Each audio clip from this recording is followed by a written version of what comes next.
Hello my dear student, स्वागत करती हूँ आप सभी का आपके अपने यूट्यूब चैनल सितम्बर शिल्पी क्लासेस में। फ्रेंड्स, आज की क्लास में हम लोग नाप लेते समय सावधानी, सिलाई करते समय सावधानी और कटिंग करते समय सावधानी के बारे में पढ़ेंगे। तो चलिए सबसे पहले लेते हैं नाप लेते समय क्या सावधानी रखनी चाहिए। देखिए, नाप लेना टेलरिंग के कार्य का एक अत्यंत महत्वपूर्ण कार्य है, क्योंकि नाप टेलर के पास व्यक्ति के शरीर का एक प्रकार का एक फ़ोटो होता है जिसके आधार पर ड्रेस बनाई जाती है। अगर नाप सही से नहीं ली गई तो बढ़िया ड्रेस बनना संभव नहीं है। नाप लेने वाले को चाहिए कि नाप देने वाले की दाईं ओर सामने के बीच में खड़ा हो, जैसे कि अनेकों चित्रों में बतलाया गया है। नाप देने वाले को पैर मिलाकर सीधा खड़ा कर लेना चाहिए। नापे क्रम से ली जाए, जिससे कोई नाप भूल ही ना जाए और नोट करने में सुविधा रहे। नाप विश्वास के साथ स्वाभाविक रूप से ली जाए। नाप जो विश्वास के साथ और स्वाभाविक रूप से ली जाए। जल्दी करने से ग्राहक को टेलर की लापरवाही और अधिक देर लगाने से उसकी योग्यता पर संदेह होता है। ऐसा देखा गया कि नाप देते समय बहुत सारे लोग सीना फुला देते हैं। यह ध्यान रखें, सीने का नाप लेते समय किसी प्रकार की बातचीत का सिलसिला जारी रखा जाए तो सीना नहीं फूल सकेगा। नाप लेते समय उसकी शरीर रचना का पूर्ण रूप से निरीक्षण कर लिया जाए। उसकी शरीर रचना किस प्रकार की है, नाप नोट करने के साथ शरीर रचना संबंधी पॉइंट को भी नोट कर लिया जाए। ग्राहक की रुचि पूर्ण रूप से जानकारी कर ली जाए। वह किस प्रकार की ड्रेस बनवाना चाहता है, यह ध्यान रखा जाए कि किस ड्रेस के लिए आप कितनी नाप लेने की आवश्यकता है। छोटे बच्चों की नाप साधारणतः कुछ बड़ी लेनी चाहिए, क्योंकि उनके शरीर में जल्दी अंतर पड़ जाते हैं। उनके संरक्षकों की राय के अनुसार नाप लें। नाप ग्राहक की रुचि अन्य सभी बातों को रजिस्टर और ब्यौरावार नोट करके लिया जाए। अनेकों लोगों को देखा जाता है कि कपड़े पर नाप लिखते हैं। यह अच्छा तरीका नहीं है। ग्राहक के द्वारा लाए गए कपड़े की नाप देखकर लिया जाए, उसमें चाही हुई वस्तु बनेगी या नहीं। कटिंग करते समय सावधानी। देखिए, कटिंग करते समय सावधानी क्या करनी है। सर्वप्रथम रजिस्टर में लिखे हुए नापों व अन्य ब्यौरों को भली भांति में देख लेना चाहिए। यह देख लिया जाए कि कपड़ों को श्रिंक किया गया है या नहीं। अगर किसी कारण श्रिंक नहीं किया गया तो उसमें सुखाने का हक छोड़कर कटिंग करनी चाहिए, जितना कि वह धुलकर सूखेगा। जहाँ तक हो सके कपड़े की लंबाई में से ड्रेस की लंबाई और चौड़ाई में से चौड़ाई रखनी चाहिए।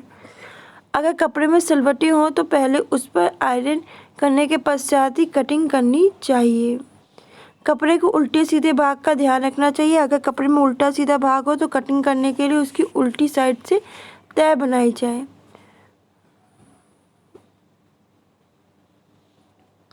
वे प्रमाण शरीर वाले व्यक्ति, जैसे बड़े पेट वाला व्यक्ति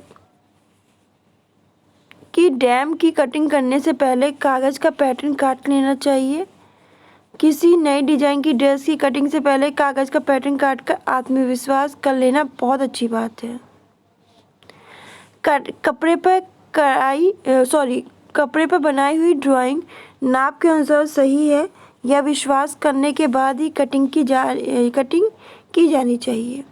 कपड़े पर चौक के निशान पतले व हल्के लगाने चाहिए। पतले व सफ़ेद कपड़े पर इस बात का विशेष ख्याल रखना चाहिए। कपड़े में ड्रेस का कौन सा भाग कहाँ से निकाला जाए, इस बात का पहले ही पूर्ण रूप से ध्यान कर लेना चाहिए। सिलाई करते समय कुछ सावधानी रखनी चाहिए। ट्रेनिंग के काम में जितना महत्व कटिंग का है उतना सिलाई का भी है। किसी कपड़े की कटिंग कितनी भी अच्छी क्यों ना की गई हो, अगर उसकी सिलाई ठीक प्रकार से ना की जाए, कोई गलती हो जाए तो कपड़े को खोलना उधेड़ना पड़ता है, जिसमें समय और श्रम नष्ट होने के साथ साथ कपड़ा भी खराब हो जाता है। कभी कभी खोलने में कपड़ा कट भी जाता है, अतः सिलाई करते समय कुछ सावधानी रखनी चाहिए। पहली तो कपड़े के रंग और मोटाई के अनुसार धागा काम में लिया जाए। कपड़े का जो रंग है, उसकी मोटाई कितनी है, इसके अनुसार ही हमें जो धागा है वो लेना चाहिए। कपड़े के ऊपर लगे हुए चौक के निशानों को उल्टी तरफ रखकर सिलाई करनी चाहिए। जो कपड़े के लगे हुए चौक के निशानों को उल्टी तरफ रख के हमें सिलाई करनी चाहिए।